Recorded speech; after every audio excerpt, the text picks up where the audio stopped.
بسم اللہ الرحمن الرحیم۔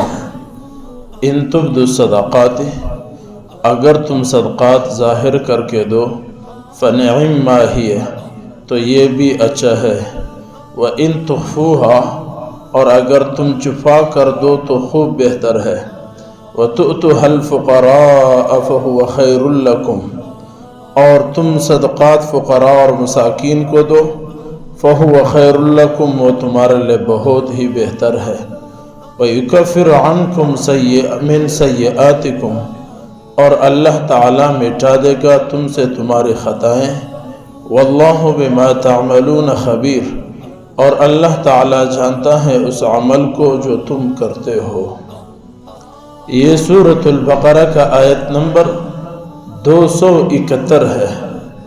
گزشتہ کئی آیتوں کے اندر اللہ رب العزت نے بار بار فرمایا لوگوں خرچ کرو، لوگوں خرچ کرو، اس کی پھر اپنی اپنی فضیلتیں بیان فرمائی۔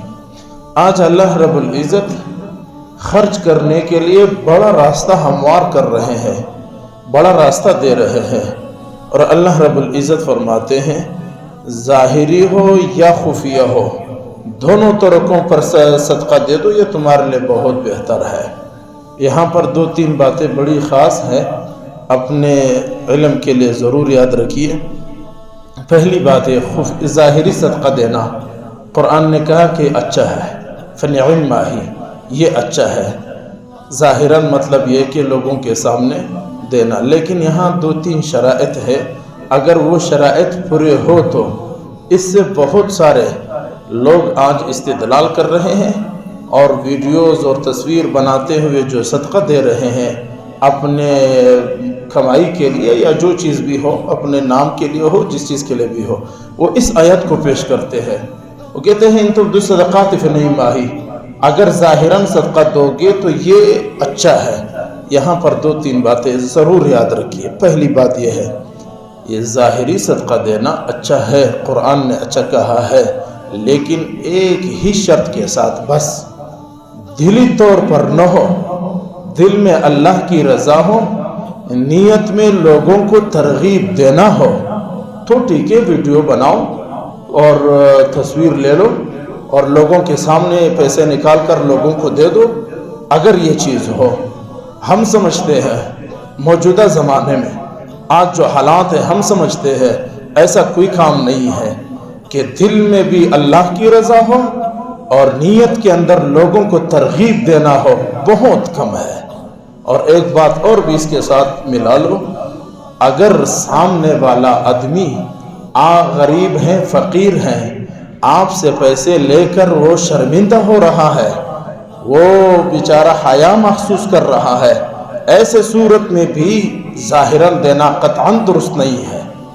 اگر درست ہے تو کب درست ہے؟ نیت ٹھیک ہوگی، اللہ کی رضا ہوگی، ترغیب ہوگا، تب جا کر کے ظاہر دینا بہت اچھا ہوگا۔ اور اگر اپنی مارکیٹنگ چمکانی ہو، اپنا نام چمکانا ہو، اخبارات میں آ جاؤں، ٹی وی میں آ جاؤں اور اپنے کمپنی کو چلاؤ، اپنی بلڈنگوں کو چلاؤ، آج کل یہ بھی بڑا مصیبت بنا ہوا ہے۔ مدرسے کے طلباء کے نام پہ لیتے ہیں تو بلڈنگ پہ خرچ کرتے ہیں، مدرسے کے طلباء پہ نہیں۔ مدرسے کے نام پہ چاندہ ہوتا ہے، استادوں کو نہیں کھلاتے، بلڈنگ پہ خرچ کرتے ہیں۔ بڑے بڑے ادارے بنے ہوئے ہیں، NGOs کے پیسے جتنے خرچ لیے ہیں غریبوں اور مسکینوں کے نام پہ لیے ہیں اور بنائے ہیں بڑے بڑے بلڈنگیں، بڑی بڑی گاڑیاں خریدے، بڑے بڑے فون خریدے، یہ ان پیسوں سے خریدے ہیں جو قوم نے دیا تھا کہ یہ غریبوں کا مال ہے، یہ مسکینوں اور فقیروں کا حق ہے، یہ ان چیزوں سے بن رہا ہے۔ یاد رکھیے ظاہراً کر کے قرآن نے کہا ہے اچھا ہے، دے سکتے ہو، لیکن تین باتیں یاد رکھیے، دل میں اللہ کی رضا ہو، نیت میں ترغیب ہو کہ میں دوں گا، ساتھ والا حاجی صاحب کو بھی وہ آ جائے گی تو وہ بھی دے دیں گے، اگلا دیکھے گا وہ بھی، یہ ترغیب ہو۔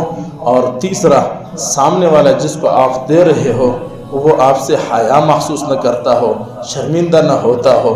اب ہمارے یہاں تو اللہ معاف فرمائے، ہمارے جو پٹھان بلوچ کی وہ پاکیزہ اور عزت دار عورتیں ہیں جو بیچاریاں ٹی وی اور اسکرین کے سامنے کبھی بیٹھتی نہیں ہے، ان کے گھروں میں جا کر ان کو پیسے دے رہے ہیں، ساتھ میں ان کے ساتھ تصویریں کھینچ رہی. وہ بڑی اماں ہے اور وہ تو اب بہت آگے چلے گئے.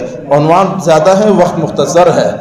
اب بھی آدمی بستر پہ پڑا ہوا ہے، اس کے کپڑے پتہ نہیں کدھر ہے، اس کا منہ کدھر جا رہا ہے، اس کا شکل کدھر جا رہا ہے، اس کا حالت مرگ ہے، وہ کینسر کا مریض ہے، وہ کسی اور چیز کا مریض ہے. بس اس کو اپنی تصویر کی پڑی ہوئی ہے. اس کے قریب جا کے کھڑا ہو جائے گا اور پیسے نکالے گا، اس کو پیسے دے گا اور اس کی تصویریں شیئر کرے گا کہ اس کی یہ حالت ہو رہی ہے. اس بیچارے کا نہ منہ کا پتہ، نہ کپڑوں کا پتہ، نہ جسم کا پتہ، وہ کس حالت میں ہے، وہ اپنے بیماری سے لڑ رہا ہے، یہ جا کر اپنی تصویریں کھینچ رہا ہے. دوستو، قرآن کی آیات غلط استعمال کرنے سے بہت بڑا عذاب ہوگا. ان تبدوا الصدقات فنعما ہی، ظاہراً صدقہ دے دو، قرآن نے کہا اچھا ہے. میں نے تفسیر بیان کر دی، ان شرائط کے ساتھ ہوگا. وَإِن تُخْفُوهَا، اگر چپ کر کے خفیہ کر کے دو گے، جس طرح ایک حدیث میں اللہ کے نبی نے فرمایا ایک ہاتھ صدقہ دے تو دوسرے کو پتہ نہ چل جائے، اس طرح اگر خفیہ دو گے تو یہ بہت زیادہ بہتر ہے. قرآن نے کہا ہے خوب بہتر ہے جو یہ خفیہ دیتے ہیں. یاد رکھیے، اللہ کے نبی صلی اللہ علیہ وسلم نے چند حدیثیں فرمائی. ایک حدیث میں اللہ کے نبی صلی اللہ علیہ وسلم نے فرمایا کہ اللہ کے غضب کو، غصے کو دفع کرتا ہے خفیہ صدقہ. لفظ لگایا خفیہ صدقہ. ایک حدیث میں اللہ کے نبی صلی اللہ علیہ وسلم نے فرمایا قیامت کے دن جب سخت گرمی ہوگی، اللہ کے عرش کے سائے میں 7 لوگ ہوں گے. ان 7 لوگوں میں ایک آدمی وہ ہوگا جو خفیہ صدقہ دے گا. حدیث میں لفظ خفیہ موجود ہے، چھپا کر دے گا. وہ ان 7 لوگوں میں ہوگا. اللہ کے نبی صلی اللہ علیہ وسلم نے فرمایا کہ انسان کی عیب پوشی ہوتی ہے خفیہ صدقے سے، چونکہ اس میں بھی آپ غریب کا خفیہ صدقے سے عیب پوشی کر رہے ہو، تو اللہ بھی آپ کا عیب پوشی خفیہ صدقے سے. اور بہت سارے حدیثوں میں اللہ کے نبی صلی اللہ علیہ وسلم نے فرمایا ہے. یاد رکھیے، اللہ کے نبی صلی اللہ علیہ وسلم نے خفیہ کا لفظ ضرور لگایا ہے. صدقے کا سب سے بڑا عمل اور سب سے بہترین طریقہ خفیہ صدقہ دینا ہے، اور خفیہ صدقہ انسان کے لیے بہت بڑا سبب ہے. 2 وجوہات. ایک وجہ یہ ہے کہ انسان کا دل مطمئن ہوتا ہے، ریاکاری نہیں ہوتی. یہ پہلا وجہ ہے. انسان کا دل صاف ہوتا ہے، میں نے خفیہ دیا ہے، اللہ اور میرا مسئلہ ہے، بندوں کو تو پتہ ہی نہیں ہے، لہٰذا ریاکاری سے صاف ہوتی ہے. دوسرا وجہ کہ انسان شر سے محفوظ ہوتا ہے. حاجی صاحب ہیں، سب کے سامنے پیسے تقسیم کر رہے، جو چور ہے، ڈکیت ہے، جو غلط لوگ ہیں وہ بھی اس کے پیچھے لگ جائیں گے. تو ماشاءاللہ حاجی صاحب اس کے پاس پیسے بہت ہے، ڈکیتی بھی اسی سے کرو، چوری بھی اسی سے کرو، جیسے آج کل ہو رہا ہے، دکانوں کو لوٹا جا رہا ہے، اس لیے کہ وہ سب کے سامنے تقسیم کر. تو حدیث میں یہی مطلب ہے. 2 فائدے یہاں بیان ہوئے. ایک فائدہ، دل مطمئن ہوگا، ریاکاری سے پاک مال خرچ ہوگا اگر خفیہ دیں گے. دوسرا فائدہ یہ ہوگا شر سے محفوظ ہوں گے، لوگوں کے نظر بد سے محفوظ ہو جائیں گے، لوگوں کی فتنوں اور فساد سے محفوظ ہو جائیں گے. اور تیسرا اللہ نے فرمایا یکفر عنکم سیئاتکم تؤتوها الفقراء فهو خیر لکم، غریبوں کو دو، یہ تمہارے لیے بہتر ہے. اس پر میں تفصیل بیان کر چکا ہوں. دوستوں کو مت دو، رشتہ داروں کو مت دو. کون سا رشتہ دار؟ جو مالدار ہے. غریب رشتہ دار کو دو، اس کا ثواب ڈبل ہے. رشتہ داروں کو نہیں، دوستوں کو نہیں، غریبوں کا شرط ہے، مسکینوں کا شرط ہے. وہ تمہارا قوم کا ہے یا نہیں ہے؟ وہ تمہارا علاقے کا ہے یا نہیں ہے؟ وہ غریب ہے، وہ مسکین ہے، آپ کو پتہ چلا وہ بیمار ہیں، وہ مقروض ہیں، وہ پریشانی میں ہیں، آپ اس کو صدقہ دیں. لیکن یہ شرط مت دیکھے کہ میرا قوم کا ہے، میرا قبیلے کا ہے، میرا علاقے کا ہے، اس کو مت دیکھے. ہم سارے مومن ایک دوسرے کے بھائی. تفسیر میں بیان کر چکا ہوں. اللہ آخر میں اللہ رب العزت فرماتے ہیں یکفر عنکم من سیئاتکم، لوگوں یہ جو تم تقسیم کرتے ہو، صدقہ دیتے ہو، اس سے اللہ تمہارے گناہوں کو معاف فرماتے ہیں. یاد رکھیے، نیک عمل اور صدقہ یہ گناہوں کا کفارہ بن جاتا ہے. آپ نے گناہیں کی، صدقہ دیتے رہو، اللہ گناہ مٹاتے رہیں گے. نیک عمل کرتے رہو، برے عمل کو اللہ مٹاتے رہیں گے. یہی اس آیت کا مفہوم ہے. اور یہاں ایک مسئلہ سمجھنے کا ہے. مسئلہ یہاں پر یہ ہے کہ کیا غیر مسلم کافر کو ہم صدقات دے سکتے ہیں یا نہیں دے سکتے. ایک بات یاد رکھیے، نبی علیہ السلام نے شروع اسلام میں کافروں کو صدقات دیے تھے، اس کا انکار کوئی نہیں ہے. مدینہ میں بھی، مکے میں بھی، شروع اسلام میں جو بہت ساری چیزیں حلال تھی بعد میں حرام ہوئی، نبی علیہ السلام نے صدقات دیے تھے. لیکن بعد میں نبی علیہ السلام نے ان پر صدقات بند کیے تاکہ یہ مجبور ہو جائے اور دین کی طرف آ جائے. یہ پالیسی تھی ریاست مدینہ کے اندر، نبی علیہ السلام نے اپنائی تھی.